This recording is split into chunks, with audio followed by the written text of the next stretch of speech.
Si mi hijo, mi hija con autismo no sale positivo ni a alergia, ni a intolerancia, ni a sensibilidad al gluten, a la caseína y a la soya, ¿debo quitárselo de todos modos?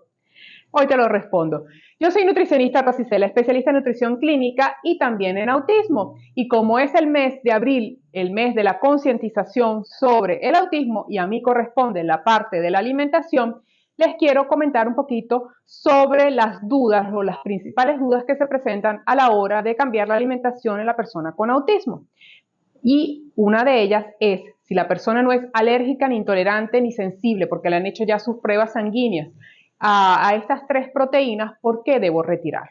Porque la evidencia científica y la investigación nos ha demostrado que estas tres proteínas no se digieren ni se absorben adecuadamente. Entonces, a veces la persona puede ser sensible o alérgica, pero no el 100% de las personas con autismo, ¿sí? Lo que sí sucede en ellos es un problema digestivo. Vamos a poner el caso, para que ustedes lo puedan ver visiblemente, de que el gluten, que es la proteína del trigo principalmente, puede estar presente también en la cebada, en todo lo que esté hecho comercialmente con trigo, la caseína, que es la proteína de los lácteos, todo lo que es leche y derivados de leche, de vaca, oveja, cabra, búfalo, ¿sí? De origen animal, y lo que es la soya o la soja. Entonces, esos son proteínas. Las proteínas llegan más o menos como este collar de perlas. Así, cuando nosotros, ¿verdad? Hacemos la digestión de una proteína, es prácticamente tomar este collar y cada perlita que ustedes ven aquí, ¿sí? Es un péptido.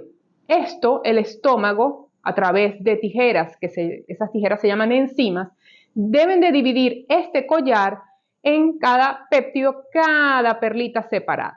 ¿Qué es lo que sucede en autismo? Que esto no se da. No se separan las perlitas una por una, sino que quedan así. Quedan grupos de 4 o grupos de 3 o grupos de 2. Entonces pasa directamente al intestino en una forma inapropiada porque en ese modo tan grande no se puede absorber bien. ¿Y qué va a causar? Agujeros en el intestino, en el tejido intestinal. Si yo tengo un intestino agujereado, eso es un intestino permeable, un intestino que no está funcionando bien. ¿Y qué es lo que hay en el intestino? Nuestro sistema de defensa, nuestro sistema inmunológico, nuestra absorción de nutrientes, porque nosotros podemos comer muchísimo y tener buena digestión. Pero si no hay una absorción en el intestino, no estamos haciendo mucho, ¿no? Y se ve afectada. Otra cosa, cuando nuestro intestino está poroso, dañado, nuestras vellosidades no están intactas, ¿qué va a suceder?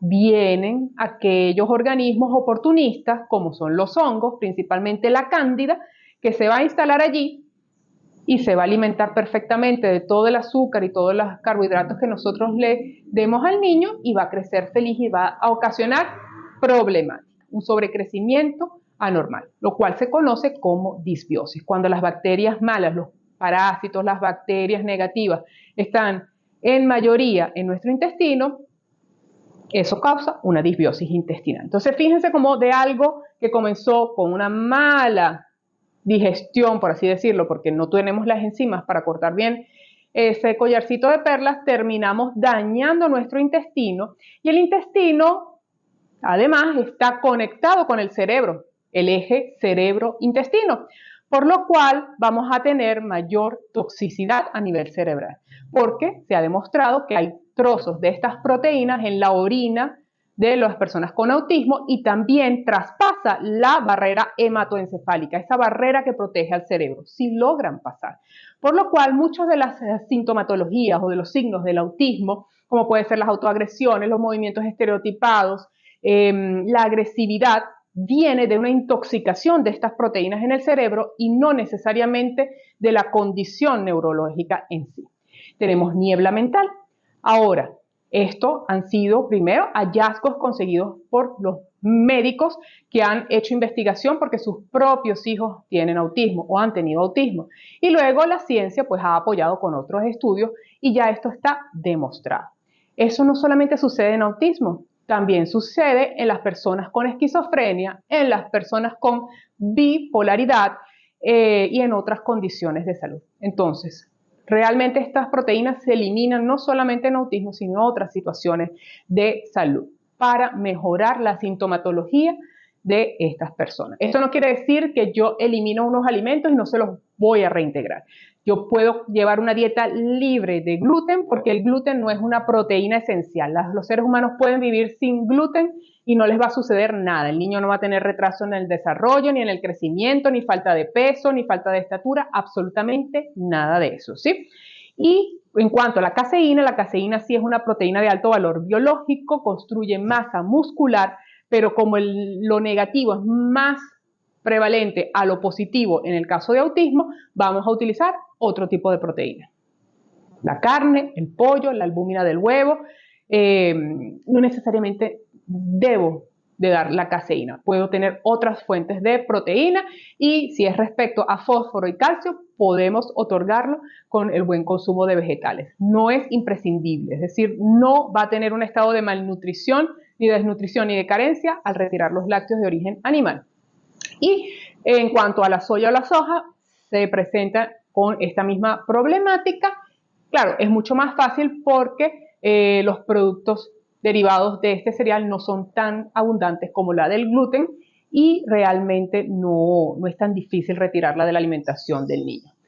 Pero ya saben entonces por qué se da esto, ya que no es una técnica o un proceso, digamos así, de alergia, sino de problemas biológicos ya enzimáticos que son mucho más complejos que una alergia como tal. Por eso puede ser que la persona con autismo no tenga ningún positivo a alergias, intolerancia o sensibilidad a estos elementos, pero sí pueda tener sintomatologías de las que hemos explicado por el consumo de estos alimentos. Entonces ya saben el por qué se les elimina en la alimentación a estas personas esas proteínas que le hacen tanto daño.